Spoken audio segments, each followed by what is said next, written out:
Welcome to the Los Olivos Wine Merchant and Cafe, where you not only get to taste California's Central Coast wines, but you also get to meet the winemakers. Today I have the honor of interviewing Michael Larner of Larner Vineyard and Winery. And Michael is our featured winemaker for the month of February. And these 3 Larner wines are going to be featured throughout the entire month of February. We're going to have a tasting flight of them.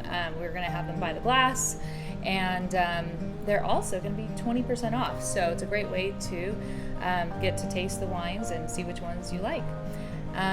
Also, Michael's going to be coming to the restaurant on the final Friday of the month on February 24th. Is that right? Yeah, February 24th. And he's going to be mingling with guests and pouring his wine. So mark the date for that. So, Michael, if you can sum yourself up, your essence that as a winemaker that gets infused into Larner wines, what would that be? I'd have to say grounded, and I use that because of the fact that my background being a geologist before a winemaker sort of allows me to sort of see the viticulture aspects and the winemaking aspects from the vineyard much more from the vineyard itself, from the land. The French have coined that word terroir, but for me it's about the site, the expression, and then how I sort of allow the wines to be that speaking or the megaphone from that vineyard, because what you're featuring are all my estate wines, and so they're really classic examples of what we do best from our vineyard, from our site. And your vineyard is in Ballard Canyon? Yeah, so we're actually in the Ballard Canyon, which is now a new AVA, which I was one of the founders of. And when did that happen? 2013 was the official sort of cementing of it with the TTB, which is the Tobacco Trade Bureau. We started the process in 2010, so if you think about it, for a 3-year process, that's actually pretty quick for federal government. So we're pretty excited about that. Great. Congratulations. And what we were able to do is capture, I think, Ballard Canyon, and when I say we, it's the estate vineyards on there, is to capture Ballard Canyon by really focusing on one variety in the marketplace. And in order to give that a little bit more marketing buzz or a little bit more notoriety, we actually came up with a bottle that's very unique. We actually have Ballard Canyon etched in the bottle. Wow. And so the AVA is always something that's co-branded throughout all of these states on Ballard Canyon, so it makes it easier. So any Ballard Canyon wine is going to have this? That is an estate made wine. So Stoltman, Honada, Beckman, Brusac, myself. And it's just that raised part of the glass that so it says Ballard Canyon on it. Embossed it's like bottle. A braille. Yeah, so you might be familiar with if you see a Barolo, it says Albesia in the glass. That's telling you the region it's from, and so that was kind of the idea, to say let's educate the public about where we think some of the best Syrah in the United States comes from. Cheers! You heard it from the Ballard best Canyon. Syrah in the United States from Ballard Canyon. I mean we definitely think we're on the global perspective, and we wanted to have something that gave a talking point for the market. And so that idea of co-branding on the bottle, which is the only one in California, the idea of doing that bottle, really kind of gave us a foothold into introducing Syrah from our region. So I'm saying that because we only use Syrah with that bottle. So you'll notice my Elemental or my Malvasia don't have Ballard, because we wanted to focus on Syrah, because that's what we do best in that region.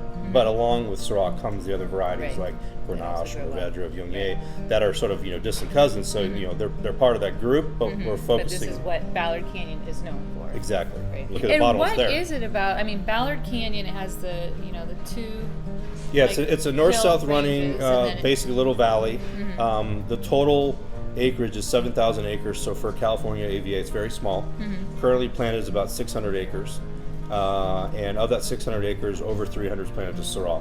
So by definition, we all kind of knew this is our champion, this is what we want to bring forth. And so, and it's great camaraderie. There's 17 vineyards, there's only 6 to produce wine, the rest of it is sold. And so it's it's a really small, just very, very small. Yeah, like a little dinner party. Yes, yeah. I mean, well, and that's how actually it all started.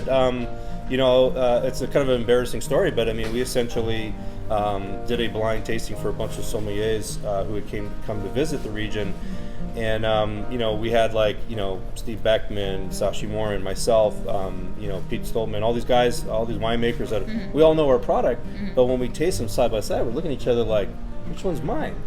right? Because we realized that there was something in the region that was, and I like to say this, that the land was speaking louder than the winemaker. That something there was present that is the true essence of that word terroir, which is it's coming from the land. And so as a geologist, I'm very comfortable with that because I've studied the earth. I've studied, and the funny thing is, as geologists, you study everything. You know, core, mantle, the volcanoes, how it's all related. seismic. Yeah, but then when you go to the soil, it's always like, oh, it's that last little millimeter earth. We're not that concerned about. But when you're farming in it, it's everything. It's where your nutrient uptake is. It's where your roots are firmly planted, and they're interacting with Mother Nature. The downside with geology is you don't learn about the climate.